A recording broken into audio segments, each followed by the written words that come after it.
The broadcast is now starting. All attendees are in listen-only mode. Hello, and welcome to today's webinar for prioritizing and funding cybersecurity projects for local governments. My name is Steve Stumpfel. I'm the Executive Vice President of Tevora, and today I'm joined by Clayton Ryness, our Principal Consultant for Cloud, Threat, and Incident Response Services, as well as Christina Whiting, our Principal Consultant for Privacy, Enterprise Risk, and Compliance Services. What we've been noticing recently in the news is a lot of talk about the federal government and other governments funding cybersecurity projects coming up into this fiscal year for the public sector. And with the potential of additional funding, we thought it'd be important to talk about how some of our existing clients have started projects for cybersecurity and continued their programs for cybersecurity, both by leveraging regional cooperative agreements, as well as by picking good projects to start with that would help create funding sources for future cybersecurity investments. Our agenda today, go on to the next. First, we're going to do a quick overview of Tevora, for those of you who don't know who we are, and then dive into some of these security trends that are affecting the public sector. Specifically, our attention is on cities, counties, and municipal districts. We're going to dive into Tevora and our service to the public sector and how we've done that under an agreement with Orange County called the Regional Cooperative Agreement. And then wrap up with where to get started and how to get started. So first, quickly about Tevora. We were founded in 2003 and have been an end-to-end cybersecurity consulting company since our beginning, since the inception. We've grown dramatically over the last 17, 18 years to 130 employees with hundreds of clients. We've completed thousands of successful engagements and have offices both on the West Coast in Irvine, as well as on the East Coast in New York and Virginia. Over the years, our focus has primarily gone from compliance as well as penetration testing, and we've added a variety of additional services over the years that we'll dive into in just a minute. We make our mark primarily by forging great relationships with our clients and doing so in year-over-year improvement to their security and their compliance relationships. Let's go on to the next one and look at some of those clients. So as you can see from our history, we've got a great selection of clients that we've built relationships with over the years. Specifically, I wanted to point out in the public sector, we've done quite a bit of work with everything from city governments like the city of San Diego and Long Beach and Santa Monica, county governments in Orange County and Riverside, health agencies from Denver to Los Angeles and across the country, a lot of universities in the Bay Area, in Texas, as well as health centers related to universities and children's hospitals, and a significant number of transit authorities like the Philadelphia Parking Authority and the San Diego Transit Authority, airports, as well as water districts and special administrative districts. And what all these companies have in common is we've been able to build a relationship with the CIOs and CISOs in those government agencies to help them build year-over-year programs that improve their cybersecurity posture. And the selection of services that we typically have focused on, let's go to the next slide. Let me introduce Clayton Ryness to kind of cover some of these services here. Clayton? Yeah, thank you, Steve. Yeah, this is Clayton Ryness. I'm Principal Consultant here at Tevora. Oversee a couple of these practice areas, but I'll give you an overview of everything covered by myself and my counterpart, Christina Whiting, who's also on this call. But I want to give you really a flavor of the full spectrum of services that we do offer, really everything under the sun when it comes to cybersecurity. A large part of that, of course, is compliance. So if it's a 3 or 4 letter acronym and you can gap against it, certify against it, do remediation projects against it, it's in our wheelhouse. So we do a lot around PCI, ISO, NIST, HIPAA, HITRUST. We have a full healthcare practice. We do a lot of SOC, SOC 1, SOC 2, Type 2s, FISMA, NERC, FERC, really everything. Again, when it comes to compliance, is in our wheelhouse. So oftentimes we're doing the certifications against these standards, or at a minimum doing the preparation work for people going up against these standards, whether they're government-based or not. We have a huge threat management practice. that is really around all of our offensive security. So our penetration testing, our ethical hacking, really all of the internal and external network penetration testing that we do, the adversary simulation work we do, and the red teaming, physical penetration testing, a lot of purple teaming as well. So working jointly with the first responders to get a sense for what are they actually seeing on their environment when we execute an attack. This is the testing, empirical testing of the actual controls within the environment. We have clients that have embedded devices. We have clients that have all manner of web applications, startups, mature organizations, public sector with some arcane things, or even some industrial control systems, and those are all in our wheelhouse to be able to test against. We're very active in this community as well, doing regular talks at DEF CON, writing papers, publishing tools, those kinds of things. We have a very mature enterprise risk management practice. So devising and creating a risk management framework and policy and procedure and operationalizing that within your security organization, doing vendor risk management, third-party risk, conducting enterprise risk assessments on a regular basis. What process do you have to conduct that, take the results, act on it, measure the improvement of your enterprise risk management over time? A lot of that we help our clients get through, and really in all levels of maturity. So some people are just starting, that's okay. Some people have a very mature process, and we're able to lend our expertise and help improve that, really, no matter what state you're in.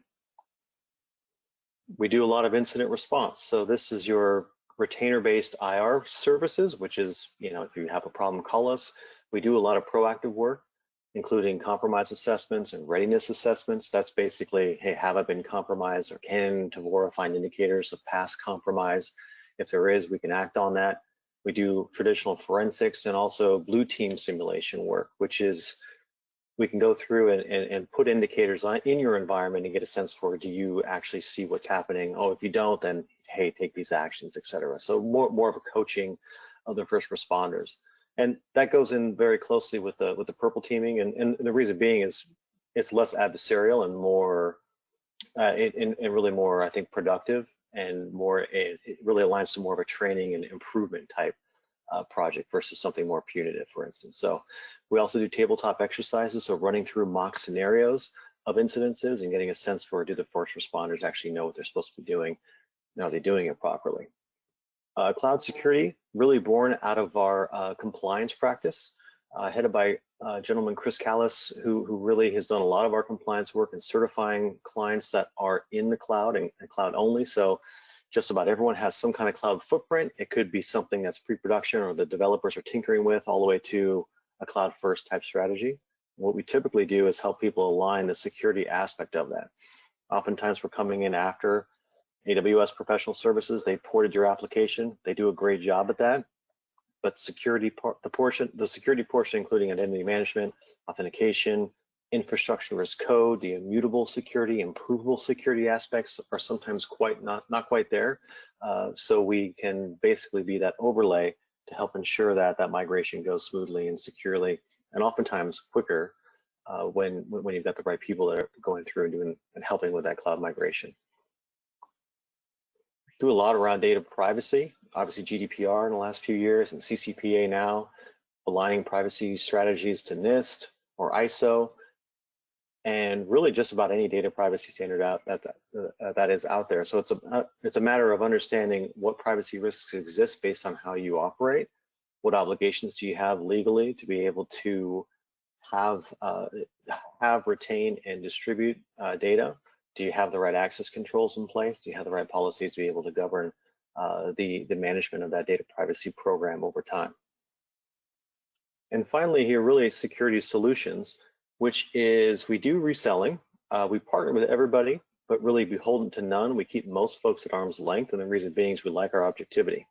That being said, we don't mind giving a very directed and opinionated statement about what we like and don't like and what we see in practice. So there's the reselling part of the business that we have, but primarily we're doing a lot of security control review. So this is your 360 review of how is my environment structured? How is it operating? Do I have the right control coverage in place? Do I have the right control maturity governing that control? We do a lot of identity and access management. We do a lot of Okta, a lot of SailPoint, Splunk deployments. Those are really the big three, Okta, SailPoint, and Splunk, that we do services on. The rest we partner with, we can do recommendations around, but the ones we like, the ones that deploy well, leave goodwill behind, are really just solid products, are really those three that are in our toolbox. So with that, I'll turn it over to Christina. Perfect. Thank you, Clayton. So what we'd like to do is describe what is the Regional Cooperative Agreement and, how can it be leveraged? And so to give you some background on what the RCA is, it was competitively bid and extensively reviewed for pricing, capabilities, and qualifications before being accepted and approved. It's available for 5 years, started in April 2017. It was intentionally created so that other public sector organizations can leverage the agreement to decrease their overhead for due diligence and contract negotiations. So what that means is you don't have to go through RFP if you'd like to leverage any of the services that Tevora has listed and agreed upon by the original RCA with the County of Orange in order to leverage any kind of services. What's great too is the prices have been established for each service. So you can pull the agreement to see the details of pricing behind each service itself and know that it's been priced based on, providing services to public sector in and of itself and the needs and expectations that, cities, states, counties, et cetera, transportation authorities are really looking for and need. So it's definitely there and available for, organizations to pull from and leverage in order to decrease their overall burden. Clayton, you want to go to the next slide? Perfect. So really, what are those services that are listed under the RCA? You'll see that there's a lot of overlap with what, Clayton was describing and mentioning of Tevora's capabilities and expertise. And, that's really intentional. So this right here is kind of like a shopping list of services that are pretty common across most public sector organizations. And even the language that was used was tailored towards those particular environments. So for instance, PCI services are pretty common for transportation authorities, healthcare authorities, et cetera, for you to go ahead and leverage. The other thing that we saw, needs from was, policy and procedure review and development. So this is an evolving trend, specifically within cities and counties, in order to improve and or adopt and apply, industry standard frameworks and to mature their overall programs. Security risk analysis services, this is anything from performing risk assessments to creating risk programs to, doing and performing third-party risk assessments as well, and program creation, down to privacy when it comes to, California, CCPA, GDPR, and all the other various states that have adopted and will become effective within 2020, in particular, the various state privacy laws. And so under privacy, that includes, the data governance, the data subject access request review process. It could be, performing your privacy impact analysis, or what have you. All those services are listed under that security risk analysis set. And then, really specific is the DHS Cyber Resilience Review. This is a very specific niche area one, because a lot of the cities and counties have adopted the DHS cyber resilience best practices as really that control framework to evaluate their programs against, and to take a look at and see what is their maturity associated with it, and those controls that they would like to implement in order to meet kind of best practices for other neighboring cities and counties. So there's definitely an evaluation assessment set of services around that, and a lot of times organizations start with that. Then of course specializing in HIPAA, for those healthcare organizations, even down to doing high trust certification. And then going over on the detailed testing side, on the technical side, the network security assessments, from doing control evaluations of CIS or NIST, creation of any kind of security program plans, down to incident response and doing those readiness assessments, any kind of support hours when it comes to incident response, and then based on best practices and recommendations, doing the one-time compromise testing to evaluate the current state of the organization today when it comes to capabilities and or events when it comes to incident response. And then penetration testing, going through and doing those deep dives that Clayton was mentioning, the full set and suite of services with red teaming, purple teaming, internal, external, web app pen test, etc. Then last but not least, we have additional consulting. So this is really the catch-all for anything that an organization needs that has already set and established a set of pricing guidelines so that you can leverage from and know that it's aggressive pricing based on public sector itself. Cool. Clayton, if you want to go to the next one. So what does this all mean, and how are these services developed, named, et cetera? And it's really based on cybersecurity trends that we're seeing that have impacted the public sector in and of itself. So Clayton and I wanted to go over 4 key trends that are really driving security initiatives across the public sector. And it really starts with risk management. So it's understanding the known and unknown threat and vulnerabilities that are potentially perceived and or currently being experienced in an organization that could be a cause of either internal or external parties. And it's that awareness and acknowledgement of where you are with a risk standpoint, not only to your assets, but your processes and your people and your technology, so that really you can really shape the foundation of your security programs, your privacy programs, and your risk programs. And so when we look at risk management and cyber risk across, all industries and even, from a global market, it's actually considered one of the top 5 risks from a global economic standpoint. And so that tells you right there that risk management and the identification and the accuracy of measurement and reporting on risk is really top of mind for most city officials, most, state, city and county organizations, healthcare, transportation authorities, et cetera, when it comes to, not only what is my risk, but also am I building programs and implementing controls appropriately to mitigate risks that are either current or could be expected in the future based on external factors. So that's definitely a key highlight of a trend that we're seeing across the board and, top of mind for most organizations. To piggyback on that, it's around business continuity planning and disaster recovery programs. As people are experiencing in 2020, this has been, that secondary thought throughout 2019. We've seen a theme because of the availability of systems and the reliance upon third parties in order to maintain availability and connectivity to not only your data centers, your servers, et cetera, but the software and the systems needed in order to perform activities. Or if you're part of a first responder type of process, it's, can you maintain connectivity and volume of your contact centers to field phone calls that are detrimental for the safety of, people, across the board at any kind of scale.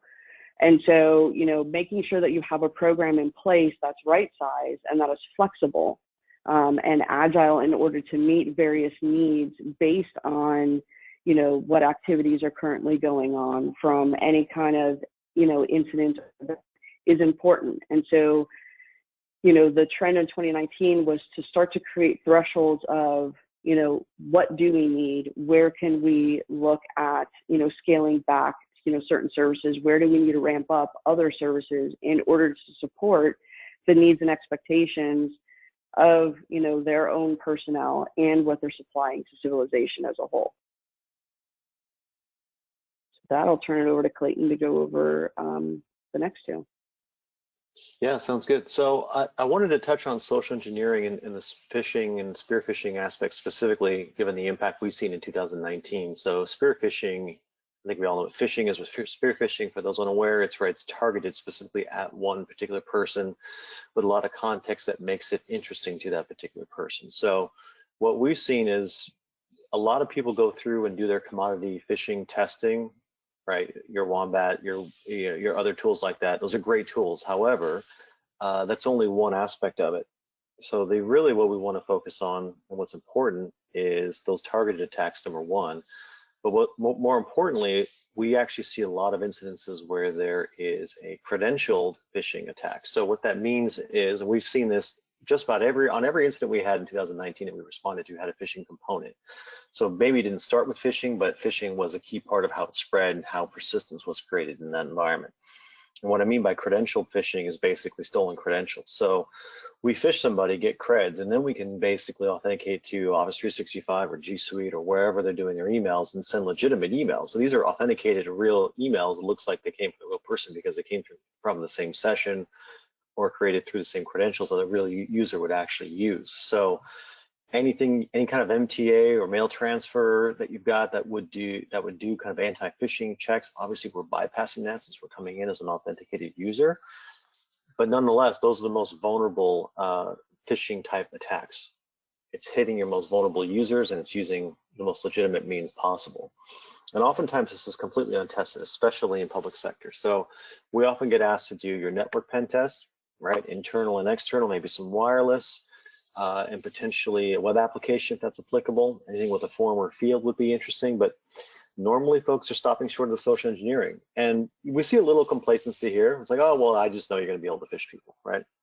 Or I just know you're gonna be able to get into our environment. It is not, we don't have to do that much testing to get a sense for how bad this problem could potentially be. And I'm sure you'd much rather have us get into your environment than someone else potentially. So there is a way to get started here and really have an impactful assessment around phishing and spear phishing that can have a real tangible impact. And the second part of this is really not just about preventing clicks, it's about knowing when it happened and being able to react. So can you detect it and contain it and remove an advanced threat when it does happen? So oftentimes a lot of remediation work is really around, hey, let's just tune the logs that you're getting or tune the SIM a little bit closer to what actually is happening in the environment. So this isn't necessarily, some folks think this may be a lost cause. This is actually something pretty hopeful. There are good things we can do to test how quickly something could happen, what could happen, and what things can be done with the tools you already have to be able to mitigate that risk. So the second piece I wanted to touch on was really a full level of internal testing. And this is related, obviously, to social engineering, but there's two key risk factors that we really see, and mostly affecting public sector, is that compromised endpoint. Now, this could be someone clicked on something, someone took a laptop home, whatever. You've got malware on the device, or this person is a bad actor, right? They're out to do something nasty, and they put something on their machine, or they're running tools directly on their machine to be able to do certain things. That compromised endpoint is something that we often use as a jumping off point for all kinds of tests. Most relevant today, still a lot of ransomware out there. Some people think that's, oh, it's kind of a mundane thing. I'm not going to be worried about that, but it is still affecting a lot of organizations.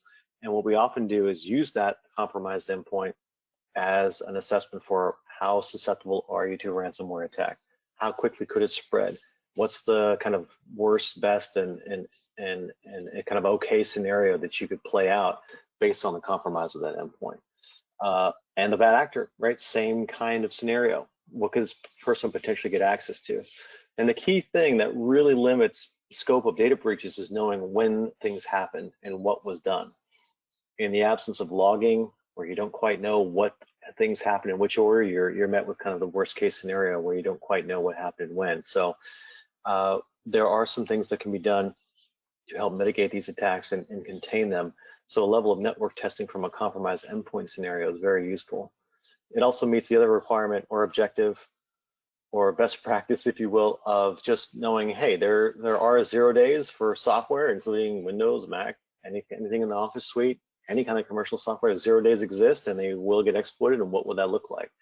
So knowing, even if you got your patching under wraps and vuln management, there's an aspect here that's worth testing regardless.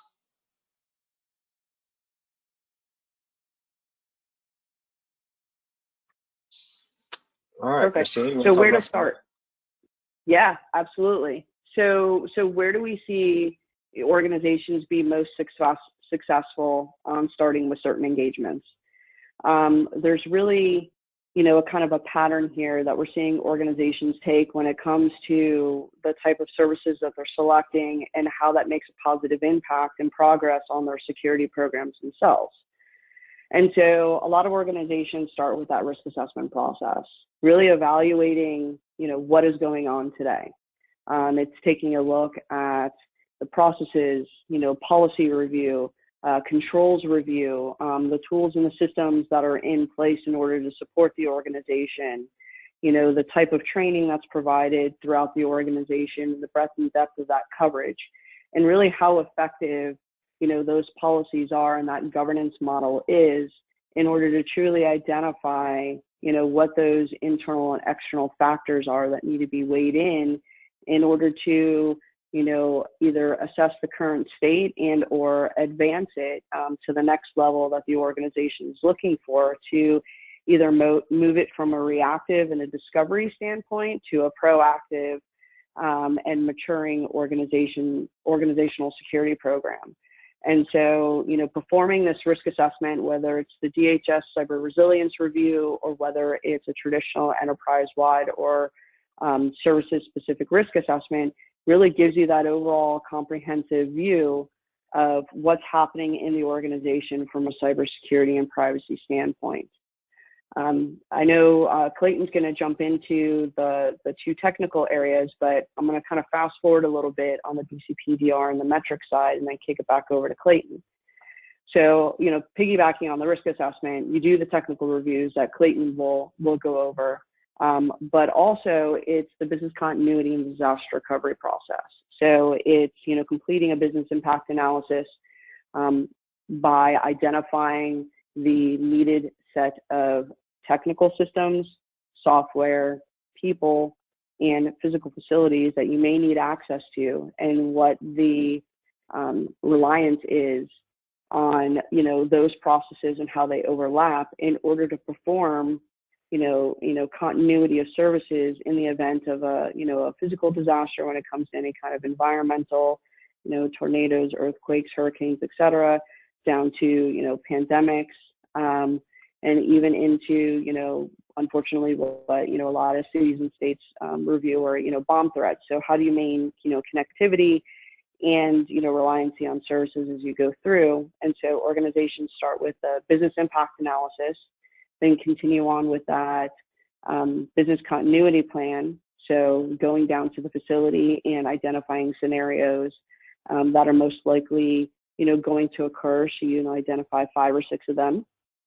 Then you look at disaster recovery plans, doing a technical deep dive into the step-by-step process of doing failover, moving from systems that you need and reconfiguring and bringing them back online, looking at any kind of third-party connectivity or reliance that you have and how do you work with them. So going from detailed contact details of how to get a hold of each other, who's allowed to go ahead and call an emergency, and who's authorized to contact these vendors in order to do failover, et cetera. So it's really the step-by-step guide of everything you need to do in a disaster in order to configure your technical systems in and of itself.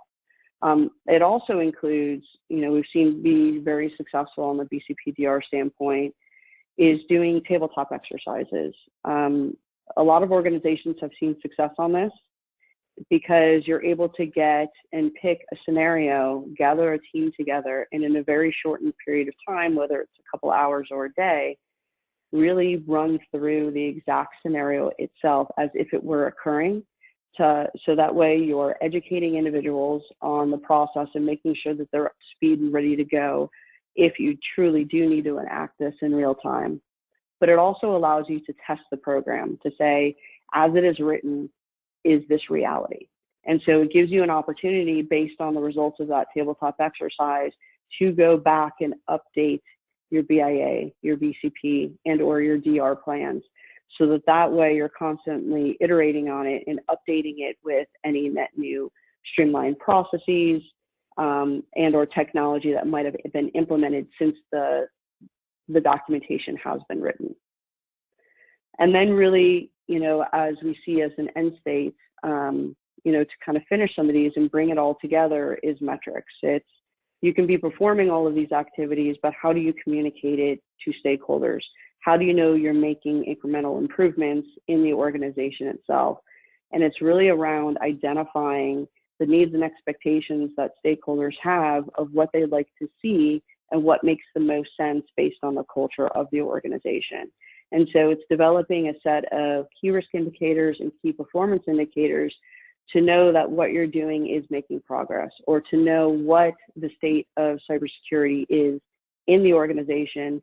So that way, when you ask for something, it's coupled with, here's evidence and, empirical data in order to prove it. It also shows that, you're moving the needle by implementing certain sets of controls so that you can see and actually track to the improvements being made over a period of time. And it can be successful, based on the needs or expectations that you have and the asks that you have, so they can see progress going forward. So that's definitely an important step that we see organizations, even in 2020, moving towards on that metric side. So taking in the inputs from all these predecessors and, formalizing it and communicating it to those that need to understand, the key activities that are being performed and the value that it has. So with that, I'm going to bring it back to Clayton so we can describe the other two processes. Yeah, exactly. So the second item there, really the network penetration testing, relates back to the original risk that I was talking about earlier, and really doing that validation of those internal controls. Are they effective, and to what extent? And again, this is not a hopeless task. I do hear that quite a bit from some of our public sector clients.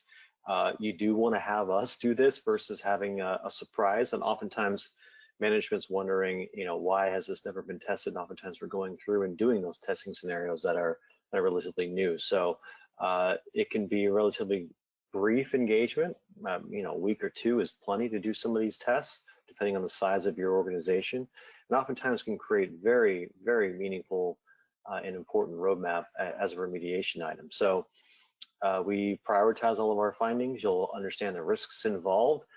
You'll understand the recommendations that can be taken under advisement.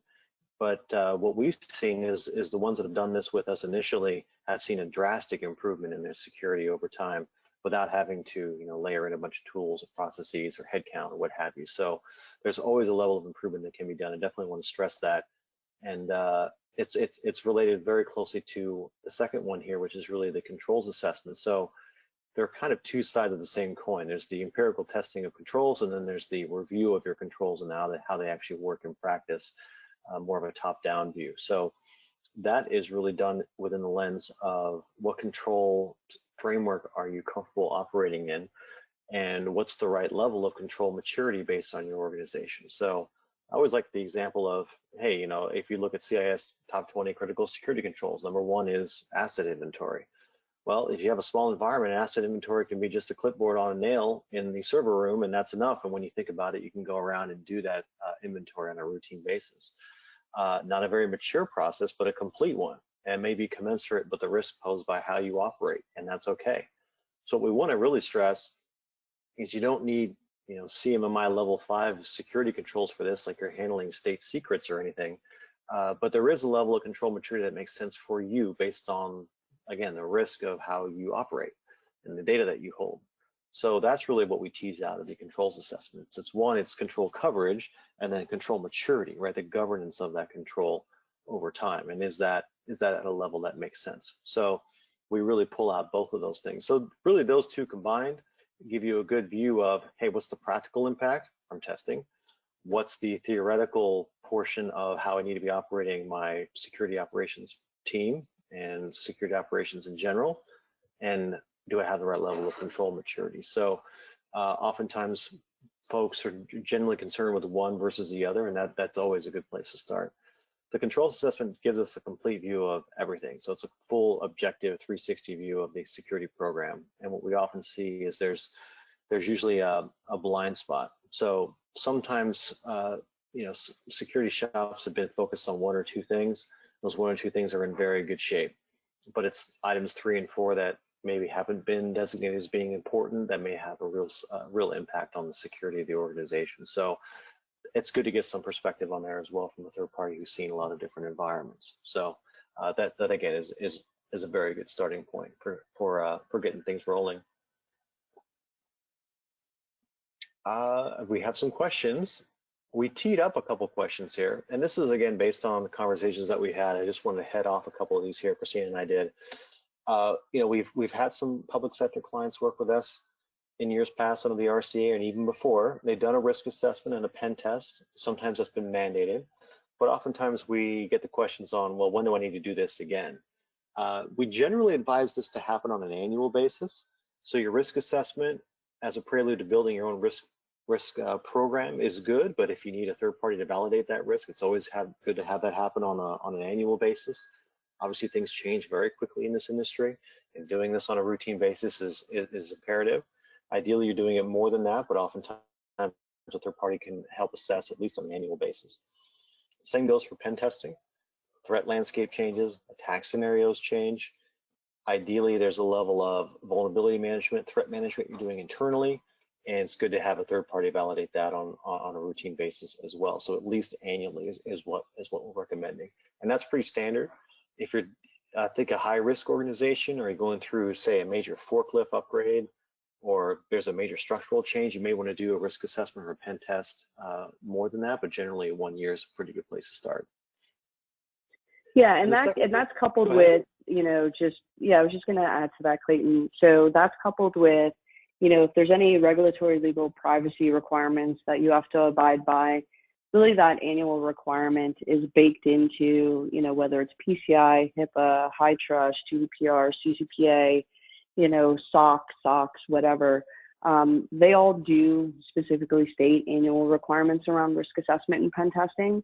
If you don't have any of those, you know, obviously it's good to do annually, but if needed, you know, every other year at least, as long as you're showing traction and monitoring, you know, the controls and making, you know, successful treatment progress on it from both the pen test results and the risk assessment results.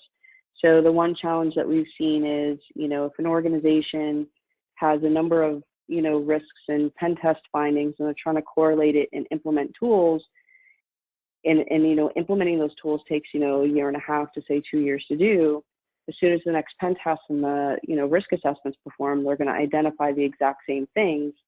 You know, it kind of defeats the purpose of really your overall effort. And so with that, you just do, you know, again, a risk-based decision process of, you know, when does it make sense? So annual is best practice and required for regulatory requirements. But, you know, we do see some organizations that do it every other year if they're not bound by those requirements. Yeah, and the second common question here is really around the types of systems that we run across. So do you have experience with SCADA and other industrial control systems? So even in the private sector, we have some energy clients that have a lot of SCADA systems, even some, you know, water treatment on the public side.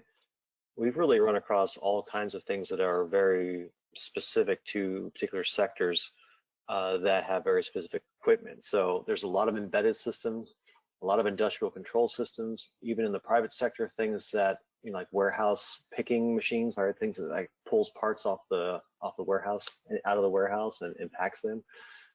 All kinds of embedded systems we've been able to run across and test against. So especially in the SCADA world, those groups tend to be very protective of those environments, understandably so. Oftentimes they're doing mission critical and even life-threatening type services. So we are very good at understanding what the rules of engagement are when doing a test and knowing what we can and cannot do. We also do test a lot of just highly available environments in general. So a lot of the penetration testing and control assessment work that we do is really non-intrusive. It's more of a logic-based test, right? We're typically not stress testing anything or executing any denial of service type attacks. It's purely a logical test. And oftentimes, even in the SCADA and industrial controls, we don't need to test the controls directly. We need to know can we get into the same network segment? Can we compromise credentials that would get us into the SCADA environment, et cetera? So there's testing we can do that would stop short of actually touching these systems and potentially running afoul of any regulatory controls that you have around testing those environments as well. So just taking a step back, there's always a level of testing that we could potentially do around understanding how these systems work in practice.